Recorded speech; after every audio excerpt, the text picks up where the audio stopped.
교회를 향해서 칭찬과 위로 그리고 격려와 함께 권면으로 되어 있는 이 바울서신은 이제 마감하면서 그들을 향해서 몇 가지 부탁을 함으로 데살로니가 전서를 마쳐지겠는 것을 봅니다. 그러니까 데살로니가 전서의 핵심 단어를 우리가 보면 칭찬과 위로 그리고 격려와 권면이다라고 네 개의 키워드를 우리가 볼 수가 있습니다. 그러니까 바울이 이렇게 데살로니가 교회 성도들을 향해서 부탁을 하고 있다라는 것은 오전에 말씀드렸습니다마는 이 교회가 대단히 영적으로 성숙해 있었다라고 바울이 지금 보고 있기 때문이죠. 그러니까 자기들이 초보적인 믿음은 자신을 위해 기도로 끝나야 되죠. 자기 자신 그리고 가족들만 하구나. 이제 거기서 이제 조금 더 나가면 교회를 위해서 섬기기도 하고, 그 다음에 이제 또 자기가 속해 있는 교구라든가 이런 데로 이제 영역이 넓어지는 거죠.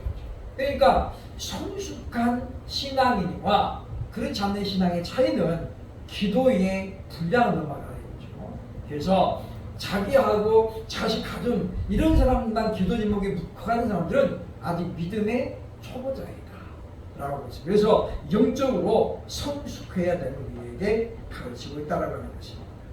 그래서 누가 나에게 기도를 부탁하거나 그랬을 때는 상대방이 내 신앙을 어느 정도 인정하고 있다라는 것을 우리가 받아서, 그래서 우리가 기쁜 마음으로 우리가 기도해야 된다라고 하는 것입니다. 먼저 바울의 부탁은 두 가지로 지금 세 가지로 나눠지는데, 첫째는 형제들아 우리를 위하여 기도하라. 25절의 말씀이죠. 원문을 보면 이렇습니다. 아델포이 형제들아, 그 말이죠. 형제들아 프로슈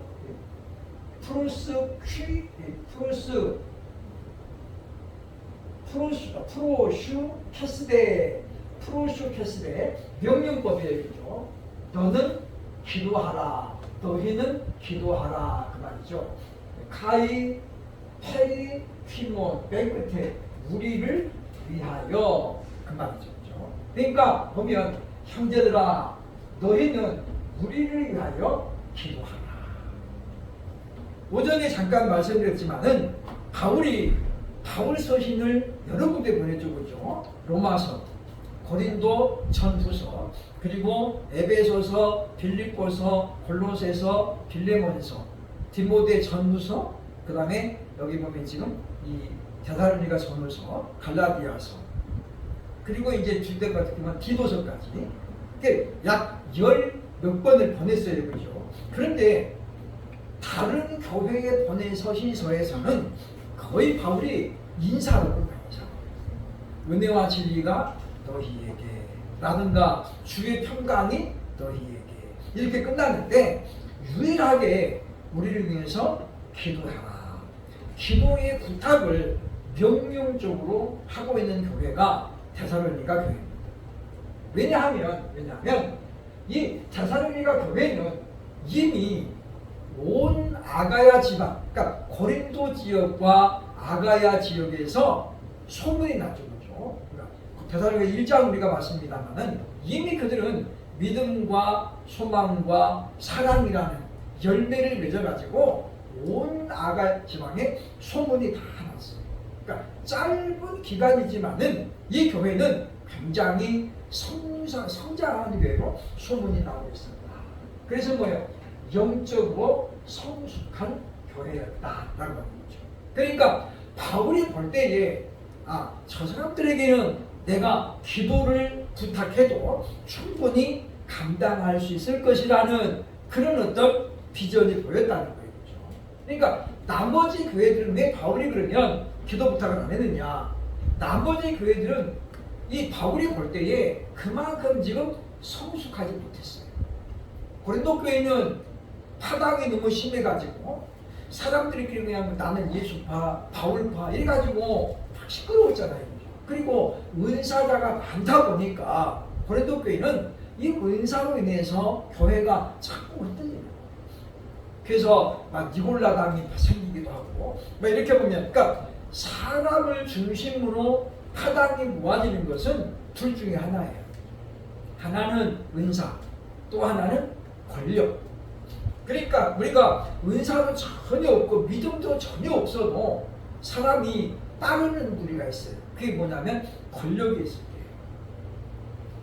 그러니까 우리 충청도 선배님 한 분이 교회를 아담은 아니고 꽤 커요. 그죠? 예배가 잘 졌어요. 그래서 이제 그 교회 안수 집사님이 정치에 오래 꿈이 있어가지고 군수에 출마를 했어요. 그 교회 성도들이 딜레이기도 하면서 우리 안수 집사님이 군수가 되게요. 그래가지고 됐거든요. 그죠? 그래서 이분이 군수 돼가지고 이 일을 잘하고 있는데 증평에서 큰 교회에서 스카우트예요. 우리 교회가 역사도 오래됐고 크기도 크니까 우리 교회로 와라. 오면 장로 시켜줍니다. 그래가지고 그래서 이분이 장로를 해준다는 바람에 그리고 그 교회가 교회도 규모가 크고 또 오래됐고 역사성이 있는 그래서 이분이 교회를 옮겼어요. 그러니까 이 담임 목사를 비롯한 성도들이 얼마나 마음이 아팠겠어요. 근데 이분이 그래도 저 보니까 지자체 단체장으로 군수하면서 일을 잘해가지고 그 다음에도 공천을 받았어요. 그런데 분명히 숫자로는 옮겨진 교회가 숫자가 많아요. 더 크죠, 그죠? 근데 선거에 떨어졌어요. 현지 군수가. 결국 차이점을 보겠습니까? 간절함의 차이죠. 그러니까 안수집사 있을 때 이 교회 성도들은 정말 자기 일처럼 기도했어요. 근데 옮겨가 아니고 어떻게 해요? 이 사람은 뭐 온지 얼마 안 됐는데? 이런 것부터 시작해가지고 잘 모르잖아요. 잘 모르니까 간절한 기도가 안 나오는 거예요. 그래서 이분이 결국 떨어지고 나서도 굉장히 마음이 아팠다라고 하는 것인데 우리가 그런 면에 보면 우리는 영적으로 성숙해야 된다. 성장하지 않으면 우리가 다른 사람을 위해서 기도하는 것도 한계가 있다라고 하는 겁니다. 그래서 이 바울이 볼 때에 이제 데살로니가 교회는 자기들 문제만이 아니라 다른 사람들을 위해서도 기도할 수 있을 만큼 믿음이 성장했고 영적으로 성장한 교회라고 그렇게 진단을 내리고 있는 것을 볼 수가 있다는 것입니다. 그래서 우리가 누군가 여러분에게 기도를 부탁하거나 어떻게 해야 됩니까? 기쁨으로 여기고 기도해야 됩니다. 그러니까 우리는 겸손하게 그렇죠. 저분이 얼마나 급하면 나한테까지 기도 부탁을 할까. 그래서 우리가 십시일반으로 기도에 동참하는 그런 자세를 가져야 된다라고 하는 것입니다. 왜냐하면 다른 사람을 위해서 기도하는 것은 하나님이 기뻐하시는 일이고 하나님이 원하시는 일이에요. 창세기 19장 29절에 보면 이런 말씀이 나옵니다. 봅니다. 시작. 하나님이 그 지역의 성을 멸하실 때 곧 롯이 거주하는 성을 엎으실 때 하나님이 아브라함을 생각하사 롯을 그 엎으시는 길에서 내보내셨더라. 요거 19절은 29절은 해석적으로 상당히 논란이 되고 있는 그런 부분이에요. 왜냐하면 하나님이 아브라함을 생각하사 롯을 내보내셨더라. 요 부분인데 요건 지금 무슨 내용이요? 아브라함이 소돔과 고모라의 멸망을 듣고 아브라함이 조카인 롯을 연상했겠죠. 제일 먼저 떠올렸어요. 롯을 어떻게 하든지 건져내야 되는데 그래서 하나님 앞에 기도하죠. 하나님 그곳에 의인 50명이 있습니다. 그리고 45명, 40명, 30명, 20명 그리고 10명까지 떨어져요. 하나님 그곳에 의인 10명이 있으면 그래도 그들을 멸하시겠습니까? 하나님께서 말씀하죠. 내가 거기서 의로운 자 10명을 찾으면 그들로 인해서 내가 그들을 멸망시키지 않겠다. 그런데 여기 지금 보면 왜 그러냐면 이 본문을 가지고 어떤 사람들은 롯이 구원을 받은 이유가 아브라함의 중보기도 때문이다라고 생각하는 분들이 의외로 많아요. 여러분도 혹시 그렇게 생각할지 모르겠어요. 그런데 우리가 이 부분을 우리가 잘 생각해야 돼요. 예를 들면 우리나라가 6.25 전쟁 때 수많은 사람들이 죽었죠. 그들 중에 예수 믿는 사람도 있을까요? 없을까요? 예수 믿는 사람도 다수 있죠. 그러면 그 사람들은 구원 못 받은 사람이에요? 아니죠. 그죠? 예수 믿어도 우리가 죽죠. 그죠? 예수 믿으면 안 죽어요, 우리? 다 죽잖아요, 그죠? 그러니까 우리가 보면 요번에 이제 장마가 지고 이렇게 많이 오는데 예수 잘 믿는 사람들에게 피해가 하나도 없을까요? 그렇지 않습니다. 물론 하나님께서 무언가 특별한 것을 나타내기 위해서는 하나님이 보호하는 사람이 있어요. 그러나 다 그런 건 아니에요. 그러니까 여기서 보면 롯이 소돔성에서 함께 멸망을 당했다 하더라도 롯의 구원은 변동은 없어요. 무슨 말 이해가 되시나요? 그러니까 소돔성이 멸망할 때에 건져낸 것이 구원을 보장하는 건 아니다. 왜냐? 우리의 구원은 어떻게 받아요? 예수를 믿음으로만 받는다. 그 외의 방법은 전혀 없어요. 그러니까 보면 롯이 하나님을 믿지 않았으면 아브라함이 아무리 기도해도 구원은 못 받아요. 그럼 무슨 이야기냐? 롯이 소돔성에서 건져낸 것은 구원과는 별개의 문제라고 합니다. 왜냐? 아브라함의 기도를 들으시고 지금 의인 10명이 없으니까 다 멸망을 당해야 돼요. 근데 하나님은요, 아브라함의 기도를 기록하시고 조카 롯을 건져내셨잖아요. 그러니까 그 이야기지. 아브라함의 기도를 들으시고 멸망받아야 될 것이 구원받았다라는 말은 아니다. 왜냐? 그렇게 되면 신학적으로 무슨 문제가 생겨요? 그 사람이 예수를 안 믿어도 내가 열심히 기도하면 구원받을 수 있다는 말이 되는 거예요. 그게 이제 뭐예요? 카톨릭의 모순된 거예요. 카톨릭에서는 그런 연옥수를 주장하다는 거, 천국하고 지옥 사이에 연옥이 있어요. 그래서 사람이 예수를 안 믿고 악한 짓을 많이 하면 연옥에 가요. 지옥에 가는 게 아니고. 그런데 연옥에 간 사람을 영혼을 놓고 가족이 그 사람 이름으로 선행도 많이 하고 위에서 기도하면 하나님이 살아있는 사람의 소원을 들으시고 그 영혼을 연옥에서 들어온다고요? 천국으로 옮겨준다는 거예요. 이게 이제 연옥설입니다. 그래서 이제 면죄부도 그런 때 그런 이유에서 판매를 했던 것이죠. 그런데 그것이 왜 성경적으로 잘못이냐? 첫째는 성경에는 연옥이 없어요. 천국하고 지옥만 있어요. 물론 이제 천국을 나타내는 단어가 하나만 있는 게 아니에요. 예를 들면 파라다이스, 낙원도 하나님의 나라 천국을 말해요. 그러니까 오늘 네가 나와 함께 낙원에 있으리라 그랬잖아요. 예수님께서 양쪽의 강도 중에 그 중에 하나를 보시고 말씀하잖아요. 네가 오늘 나와 함께 낙원에 있으리라. 근데 그 낙원은 성경이 말하는 천국은 아니에요. 단어가 다르잖아요. 그러면 그 낙원은 어떤 것이냐? 결국은 하나님과 천국으로 가기 위한 하나의 과정이에요. 과정. 그래서 의미로 보면 뭐예요? 그 천국이죠. 그렇기 때문에 우리가 그런 어떤 이 성경을 우리가 볼 때에 항상 믿음은 구원 외에는 없다. 우리가 그거를 항상 전제적으로 삼아야 돼요. 그러면 그것이 자기 믿음으로 구원받았다라는 우리가 어떻게 알 수 있냐 그 말이죠. 보면 유다서에 보면 그런 말이 나옵니다. 보면 유다서에 보면 유다서가 1장밖에 없는데 보면 롯이 하나님을 믿음으로 구원을 받았다라고 설명을 하고 있어요. 그렇죠?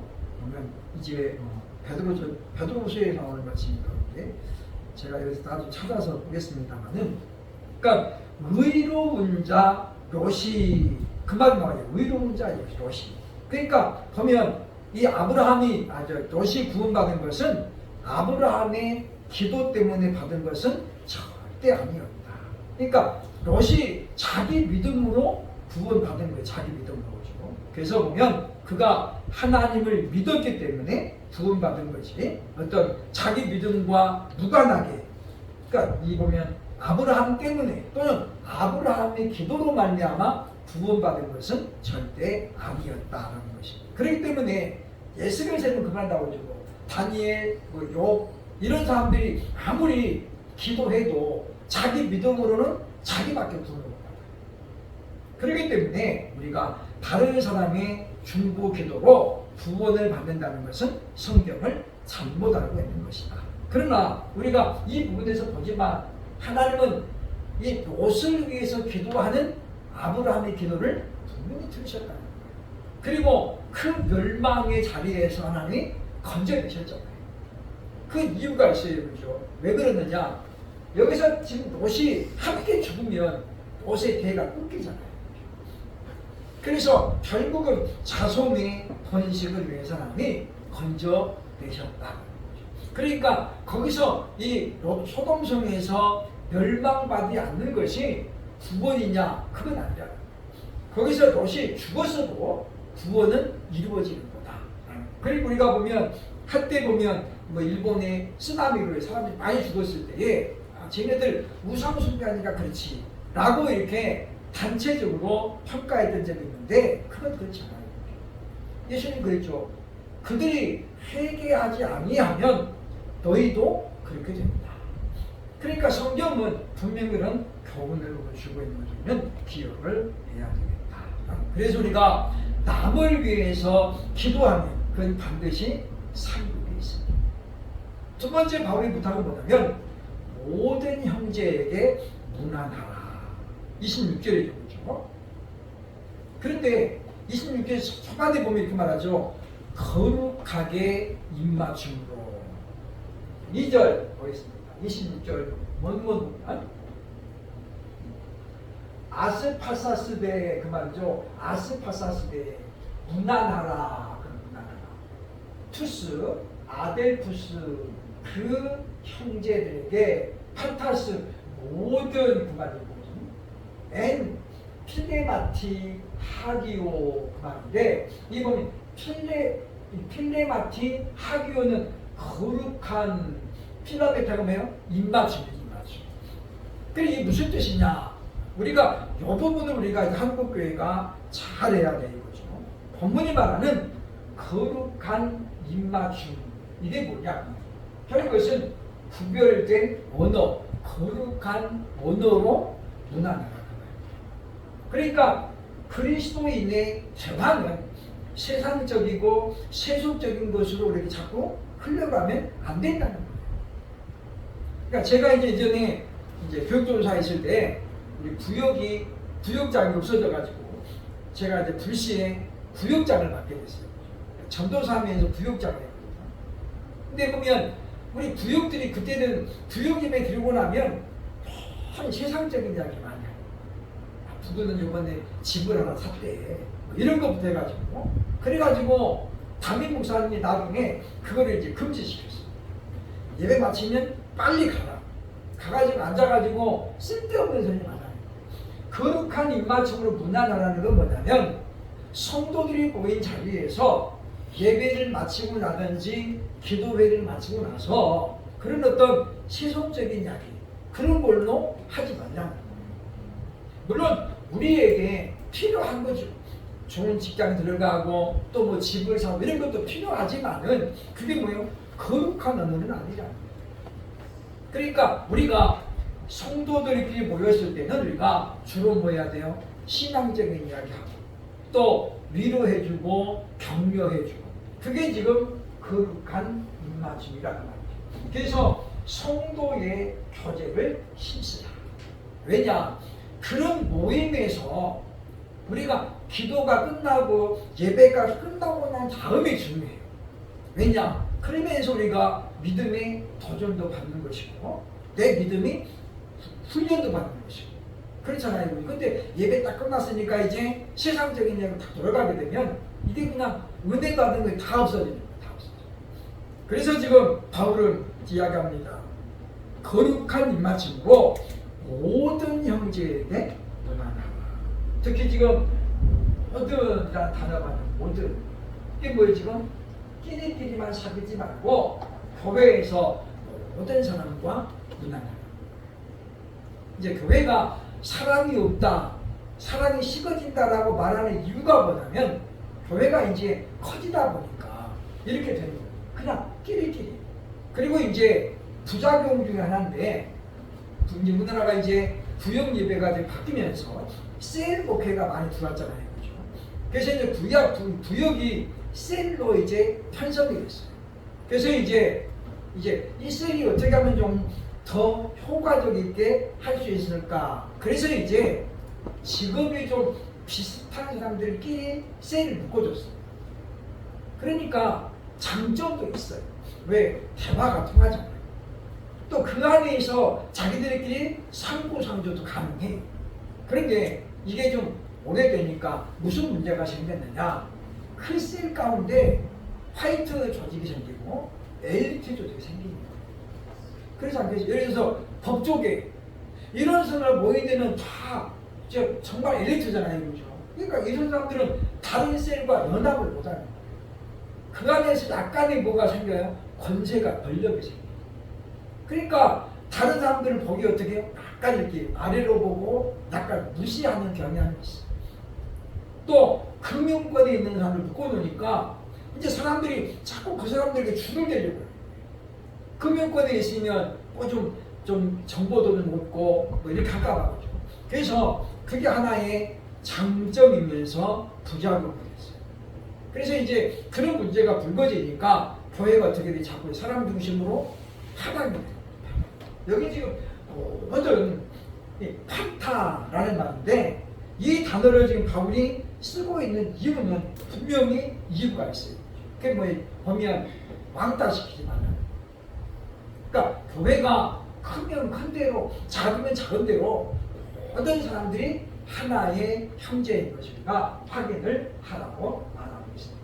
그래서 팔복 가운데 하나인 화평에 대해 주님이 말씀하시고 있죠. 마태복음 5장 보겠습니다. 읽어봅니다. 시작. 화평케 하는 자는 복이 있나니 그들이 하나님의 아들이라 부름을 받을 것이요. 피스메이커죠. 피스메이커. 화평을 만드는 자라는 거예요. 그러니까 이런 자가 누구예요? 하나님의 아들이라 일컬음을 받은 것이다. 그러니까 사람이 그런 사람이 있잖아요. 그죠? 어떤 사람이 하나가 들어옴으로 말미암아 더 잘 뭉쳐져요. 근데 반대로 어떤 사람이 들어오더니 자꾸 깨져 사람들. 왜? 이 사람이 보니까 안 좋은 이야기하고 다니고 이간질 시키고 그러는 거예요. 그러니까 바울은 지금 그 이야기하는 거죠. 너희는 피스메이커, 평화를, 화평을 만드는 자가 되라. 그러니까 우리가 너희는 빛이요 소금이라 그랬잖아요. 그죠? 결국은 소금은 뭐예요? 자기가 녹아져야만이 짠맛도 내고 부패도 방지해요. 소금이 안 녹아져 봐요. 그죠? 그럼 무슨 어떻게 맛을 내겠어요? 안 되죠. 그래서 팔복 중에 하나가 뭐냐면 화평케 하는 자는 복이 있다라는 거죠. 그래서 우리가 조금씩 견해가 다를 수 있어요. 세상에 나하고 똑같은 사람이 누가 있어요?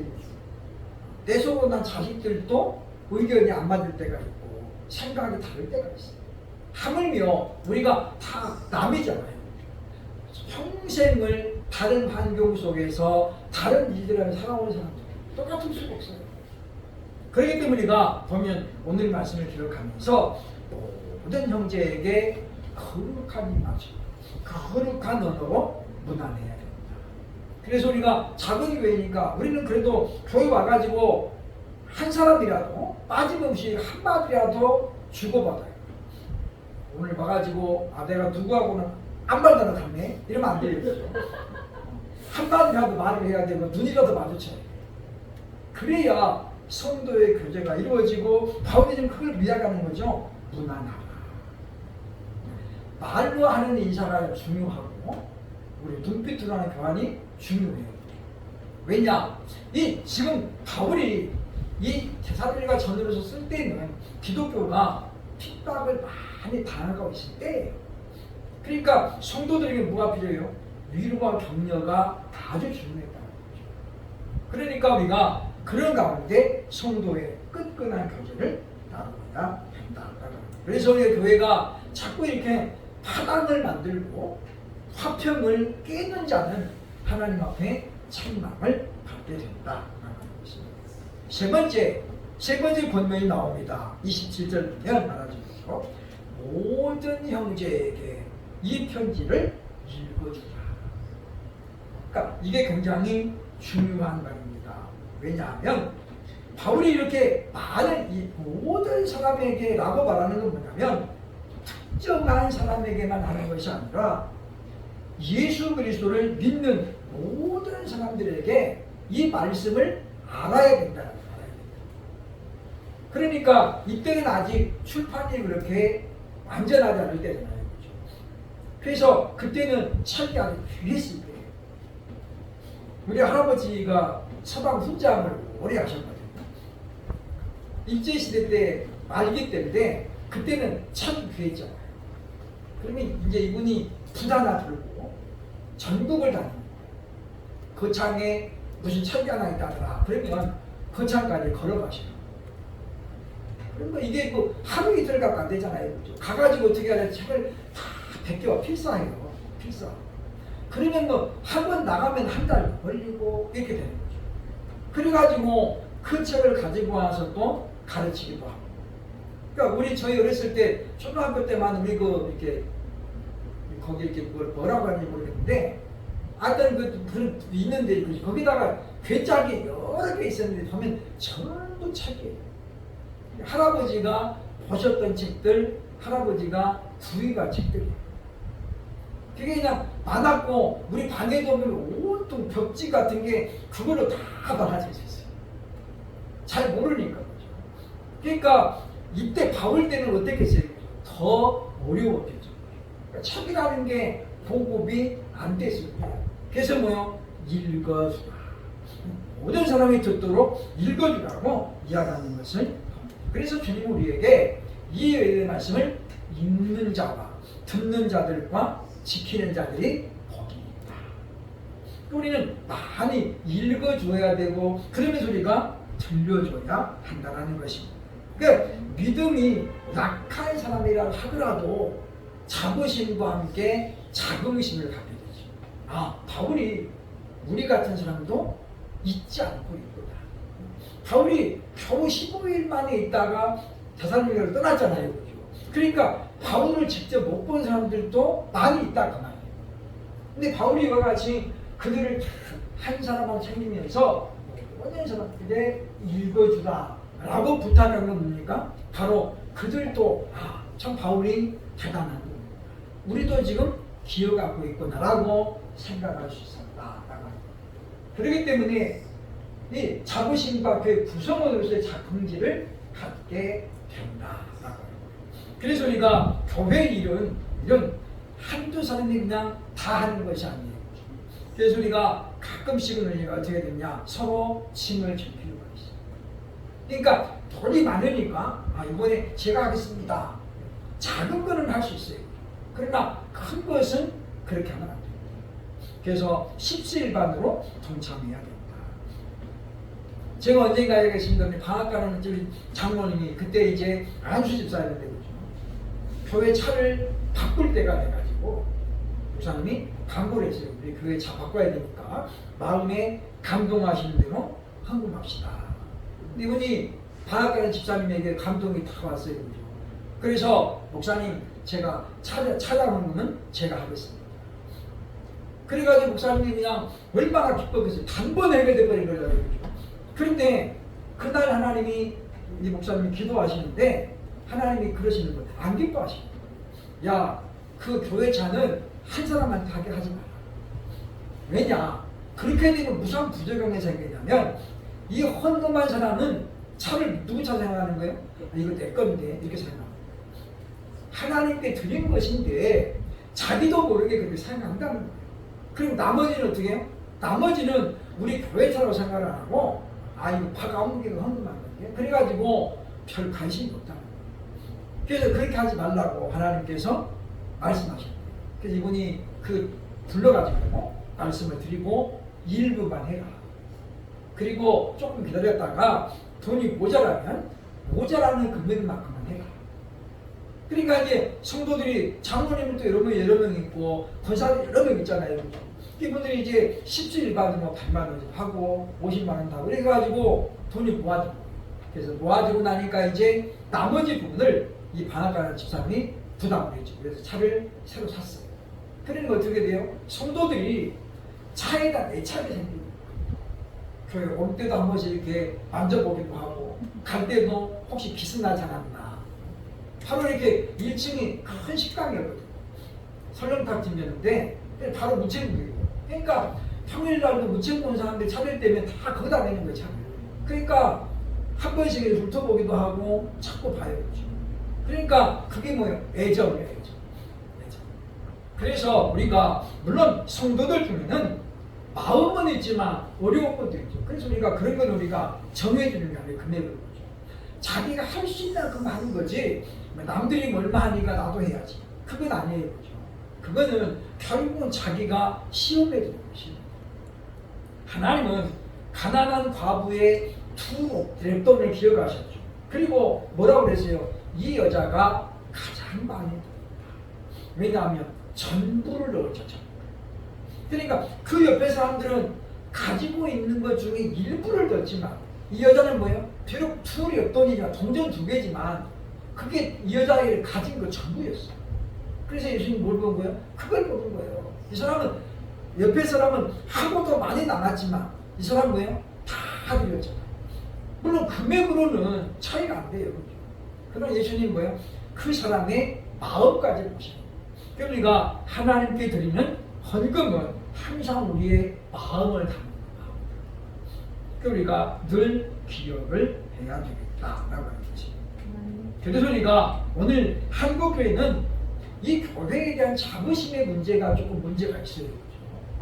특히 이제 뭐 다는 아닙니다는 대형 교회를 다니는 사람들은 예배당의 크기만큼 자기 믿음이 큰 줄로 알아요. 그래서 이 큰 교회 성도들은 은근히 작은 교회 목사들을 이렇게 무시하죠. 아저씨 이렇게 부르고 목사님이라는 걸 분명히 알면서도 아저씨라고. 그게 뭐야? 그러니까 자기 교회 목사님만 목사님이고 이런 것들이 있어요. 그죠?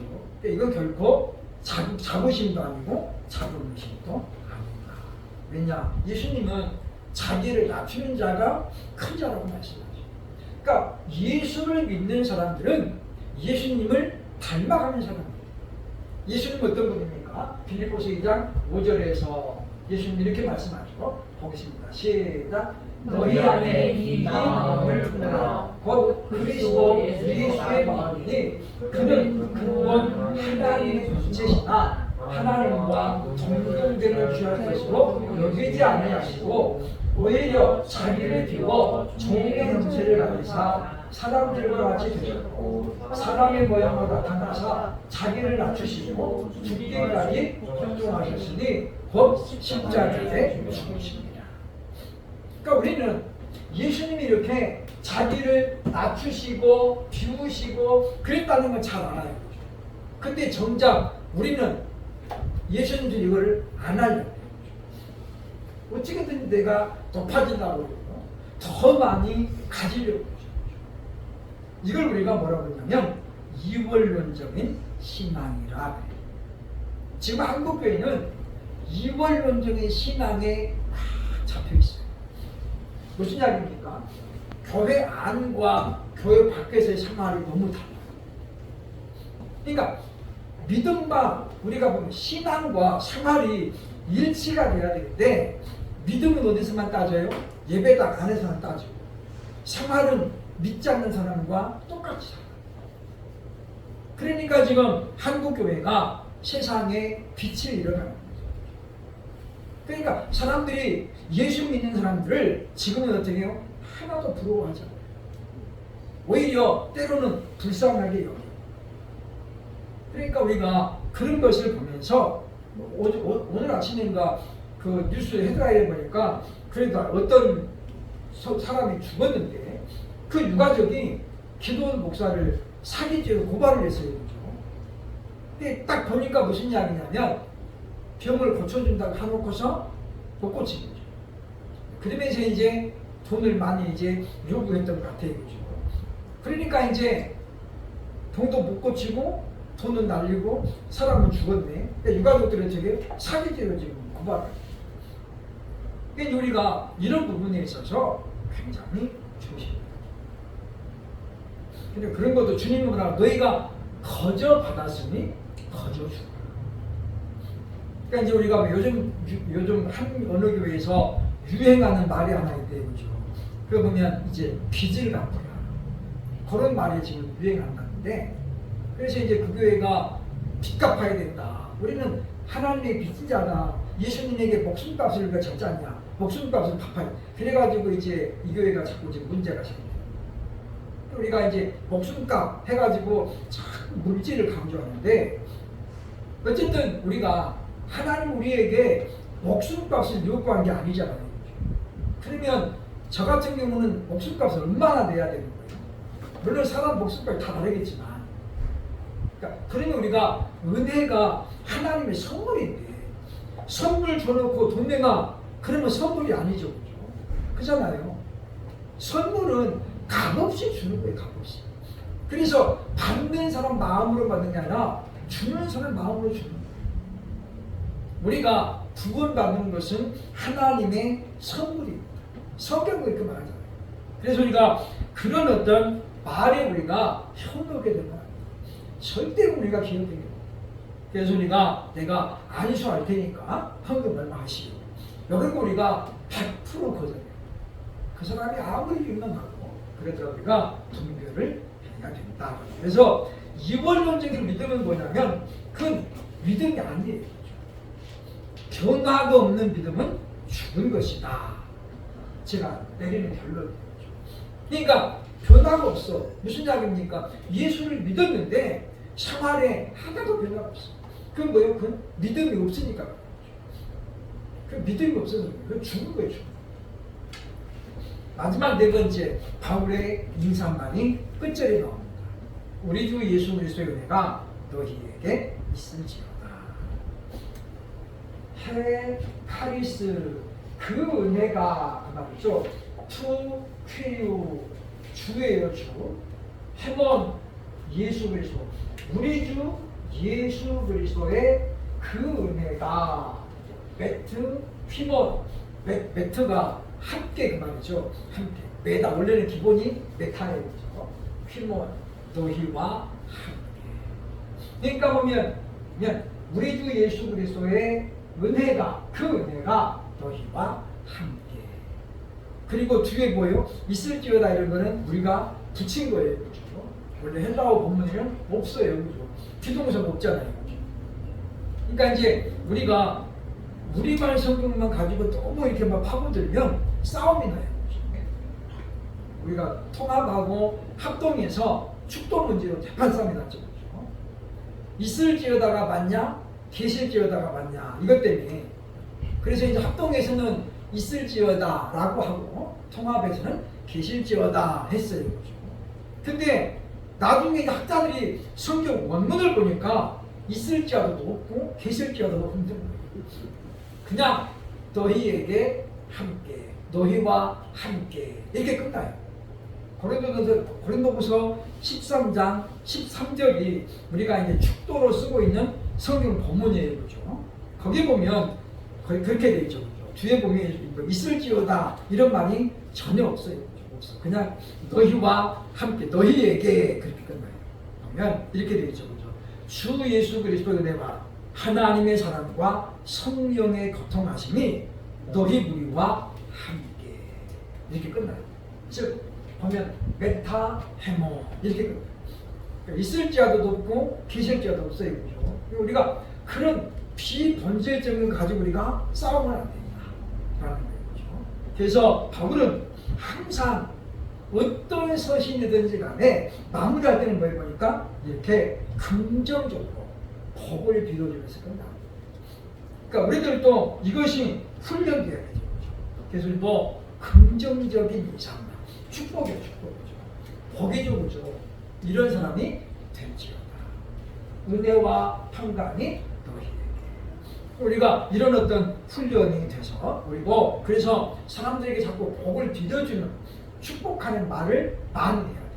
부모는 자식에게 자꾸 이렇게 축복해야 돼요. 그래서 그런 제목을 가지고 기도해야 됩니다.